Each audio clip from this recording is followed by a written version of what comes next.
Welcome back to another explainer. So, let me ask you a question. What pops into your head when you think about a doctor's textbook from, say, 3,000 years ago? You're probably picturing, I don't know, mystical chants, secretive rituals, maybe a whole lot of guesswork. But what if I told you the reality is actually incredibly structured, deeply scientific, and, honestly, surprisingly close to how we approach medicine today? Because, we have this habit of assuming modern medicine just kind of appeared out of nowhere in modern times. But in this explainer, we're going to flip that script. We're tracking the wild, fascinating evolution of ancient Indian medicine. We'll see exactly how it morphed from early magical spells into a highly organized, full-blown scientific encyclopedia. Seriously, it's going to completely change how you view ancient wisdom. Right off the bat, let's look at a foundational text called the Charaka Samhita. It has this absolutely fascinating way of defining Ayurveda. It's not just about popping a pill to cure a cough. It literally defines Ayurveda as the science dealing with good, bad, happy, and unhappy life. It's all about what promotes health and what destroys it. The big takeaway here? Health was viewed as this perfect equilibrium, a balance of the internal dhatus, which are basically the body's internal systems. When your systems are balanced, you're golden. Out of balance, that's when disease sneaks in. So, here's our roadmap for today's explainer. 1. Roots of Ayurvedic medicine. 2. The Great Classical Triad. 3. The Science of Diagnosis. 4. Ancient Indian Pediatrics. And 5. The Evolution of Pharmacology. Let's get right into it. All right, kicking things off with Section 1, Roots of Ayurvedic Medicine, the Atharva Veda. Now, before those structured encyclopedias even existed, the groundwork was laid in the Atharva Veda. And this isn't just some short, simple book, it is a massive compendium with thousands of verses.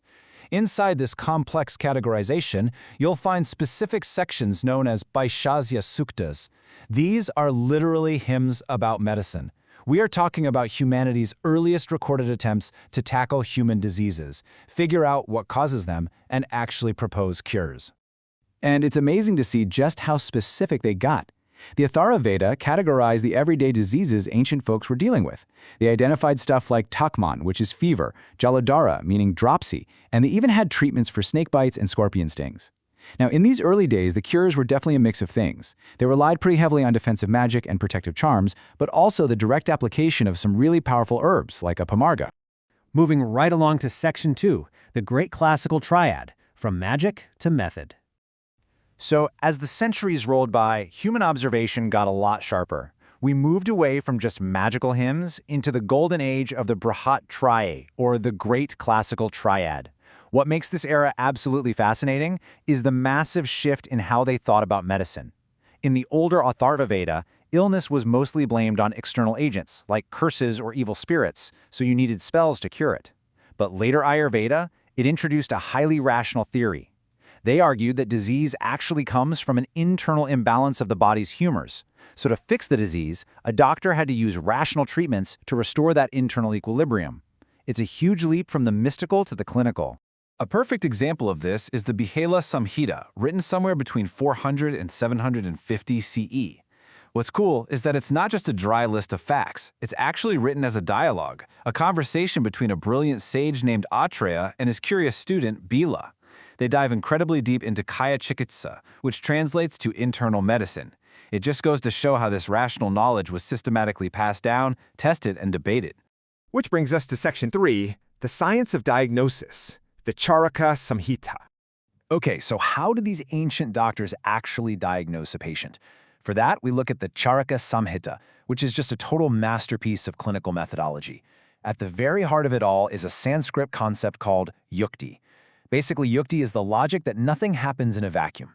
Everything, including human health and disease, is produced by a combination of multiple causative factors. An ancient doctor couldn't just treat a symptom, they had to look at the entire puzzle. To make this abstract idea super clear, the Charaka Samhita uses this brilliant, everyday example. Think about a farmer growing a crop. Just tossing a seed in the dirt doesn't give you a crop, right? It takes a specific combination of water, plowing, the seed itself, and the right climate.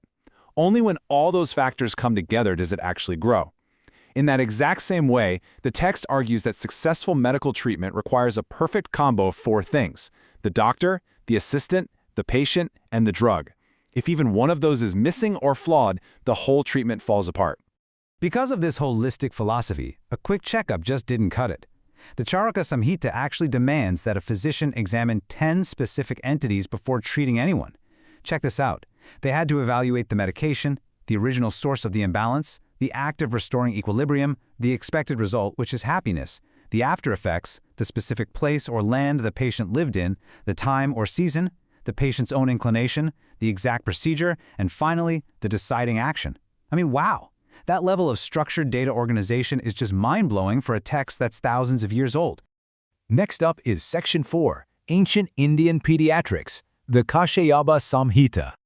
Now, you might think highly specialized fields like pediatrics are a purely modern invention, but ancient India actually had a dedicated textbook strictly for child healthcare called the Kashyapa Samhita. This is basically the world's first comprehensive pediatric textbook, and it didn't just cover what to do when a kid got sick, it focused entirely on comprehensive, holistic well-being, from prenatal and neonatal care all the way to childhood nutrition.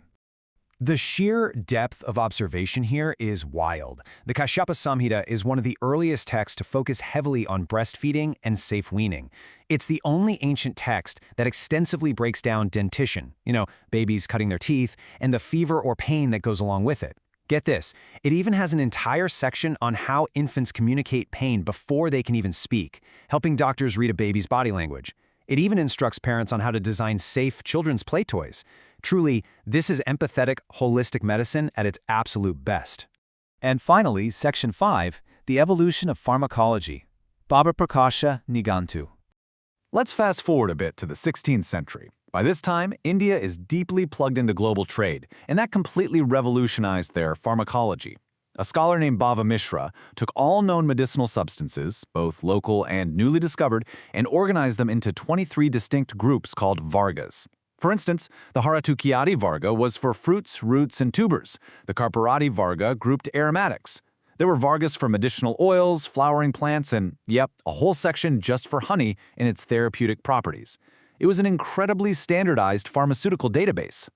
Thanks to that global trade, they were integrating new herbs from Unani medicine and other cultures. But maybe his biggest game changer was the concept of pratinidhi dravya. This is the very modern idea of drug substitution. Baba Mishra knew that a doctor out in the field might not always have access to a rare primary herb. So he meticulously researched and listed standardized substitute herbs that would deliver the exact same therapeutic effect. Pretty smart, right?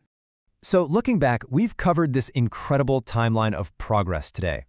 We started way back around 1200 BCE with the Atharva Veda, relying on protective spells and roots. Then around 400 CE, we saw the shift to strict internal medicine with the Charaka and Bela Samhitas. We hit the 7th century with specialized pediatric care and the Kashyapa Samhita, and wrapped up in the 16th century with a globally influenced pharmacology in the Bhava Prakasha Nigantu. This whole journey is a great reminder that science is never static. As one of our sources points out, the Bhava Prakasha didn't just preserve classical Ayurveda, it actively expanded its scope, making it a foundational text for evolving practices. They built a bridge from antiquity straight to modern, evolving research. These ancient doctors were relentless, always refining, always testing.